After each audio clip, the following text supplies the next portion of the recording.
Capstone Assignment 4. Land cover is a budding problem in the world.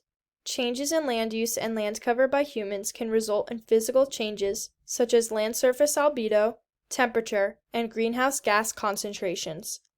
The biggest threat of land cover is that soil and plants turn into a net for drawing carbon from the atmosphere. The Global Land Use and Land Cover Change has reported many studies that link land cover with climate change, natural disasters, soil erosion, deforestation, and land expansion. One place that is extremely susceptible to climate change due to land cover is northern China, specifically Inner Mongolia. Inner Mongolia is a susceptible region to land cover due to its many grasslands and vast plains.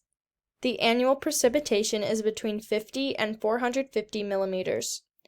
Grassland was the major land use type of the region.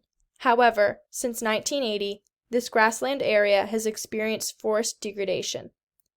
The number of livestock has increased, while the number of available areas has decreased.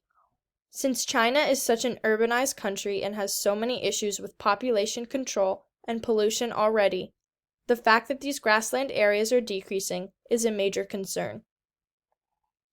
Effects of land cover in China include the decreased vegetation, a decrease in biomass, cultivation, and overgrazing.